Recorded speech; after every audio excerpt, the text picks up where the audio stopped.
dengan aku Vina. Selamat berjumpa kembali di videoku. Di video kali ini aku akan ngebahas sesuatu yang baru lagi. Tapi sebelum itu, bagi teman-teman yang baru banget mampir ke videoku, halo, salam kenal, aku Vina. Aku udah lama bikin video. Kalau kalian penasaran, kalian bisa cek di playlist yang sudah aku buat. Sebelum kita lanjut ke videonya, jangan lupa untuk like, komen, dan subscribe. Dan jangan lupa untuk menghidupkan lonceng notifikasinya agar kalian tidak ketinggalan dengan video terbaruku selanjutnya. Dan kali ini aku akan ngebahas tentang cara agar kita bisa lancar ngomong di depan kamera. Gimana ya caranya? Oh ya, BTW ini adalah video request dari seorang YouTuber juga. Dia adalah pembuat video-video tentang gamers ya kalau nggak salah. Ini dia. Ini pertanyaannya seperti ini. Dia juga mendukung aku dan sebenarnya video ini juga adalah idenya dari beliau juga, dan semoga saran yang sebentar lagi aku sampaikan itu bisa benar-benar bermanfaat untuk kamu, khususnya yang meminta requestan video ini. Ngomong-ngomong soal berbicara yang lancar di depan kamera, sebenarnya aku juga merasakan hal itu, merasakan kesusahan dalam hal itu ketika awal-awal banget. Hari-hari pertama aku memulai untuk take video, karena jangankan untuk ngomong lancar di depan kamera, ngedit video pun aku nggak bisa. Jadi ketika aku baru pertama kali take video untuk diriku sendiri, aku nyoba ngomong di depan kamera tuh yang bener-bener kakunya tuh luar biasa kaku dan nggak jelas apa yang aku mau ngomongin. Padahal kalau kita berbicara sehari-hari sama teman, sama orang tua, sama guru, bahkan kalau diminta presentasi di depan kelas pun nggak ada masalah buat kita. Walaupun kalau kita presentasi itu kan tahu kan, kita bakal dikritisi, bahkan dikomentari, ya udah nggak masalah, itu flow aja, jalan begitu aja. Tapi kok kenapa kalau kita bikin video, memvideokan diri kita sendiri saat berbicara, menjelaskan sesuatu, banyak banget kendala-kendala yang kita temui. Biasanya nih yang aku awal-awal ngerasain itu, pertama aku ngerasa gugup, padahal nggak ada orang sama sekali di kanan kiriku tuh nggak ada. Aku ngerasa gugup memvideokan diriku sendiri. Kemudian aku terkesan terbata-bata membicarakan suatu topik, dan itu sering banget kejadian.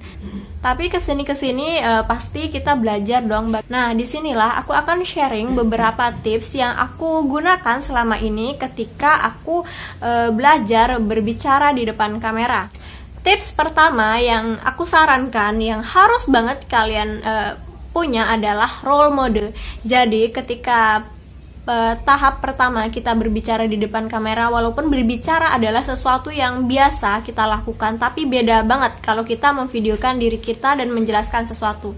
Kadang kita ngerasa nggak bisa, yang aku bilang tadi, dan di sini kita harus punya role model. Jadi kita punya contoh. Contoh itu bisa kita dapatkan banyak ya, apalagi sekarang kan seperti teman-teman tahu, YouTube itu udah banyak banget orang-orang yang beropini di sana, dan opini-opini mereka tuh bagus banget. Kalau opininya bagus, cara ngomongnya pasti bagus. Nah, di sana kalian bisa cari para YouTuber yang memang kalian favoritin, cara bicaranya, kemudian konten-kontennya, kalian bisa belajar dari sana. Bagaimana dia mengawali intronya, bagaimana kemudian cara dia menyusun temanya atau topik yang dia bahas tuh bagaimana. Kalian bisa belajar di sana. Tips kedua, ciptakan perasaan nyaman saat kita ada di depan kamera, karena nggak jarang bagi kita yang pemula membuat video untuk diri kita sendiri itu adalah sesuatu yang dingin. Jadi seringnya kita mengalami demam panggung. Dan pertanyaannya sekarang, gimana sih caranya membuat diri kita enjoy? Kalau ini sih relatif ya, kalian bisa men-set pikiran kalian seperti apa. Tapi kalau aku pribadi sih, membuat diri aku nyaman itu lebih ke motivasi diri sendiri. Kalau orang lain bisa nyaman bicara di depan kamera, kenapa aku enggak? Kenapa aku punya masalah? Aku lebih ke sana sih. Jadi kayak aku ngedukung diri aku sendiri, menenangkan diri aku sendiri kalau aku bisa kok untuk menjelaskan sesuatu di depan kamera. Ya walaupun kenyataannya aku masih banyak belajar dan masih banyak kalian bisa ngeliat di video-video aku kalau aku banyak kakunya. Tips ketiga adalah menyiapkan tema bahasan yang akan kita bahas. Nah, ini sebenarnya adalah urgent banget. Di awal-awal aku buat video, aku tuh cenderung menuliskan semua hal yang ada di pikiranku sebelum aku berbicara. Karena takut ketika aku take video, aku ngelantur ngomongnya. Jadi aku mesti tahu. Tapi biasanya ada dua tipe orang sih.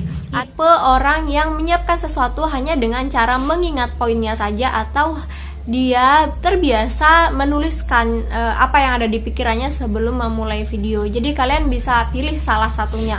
Tips keempat dari aku adalah sering latihan, sering-sering bikin video, sering-sering merencanakan suatu tema.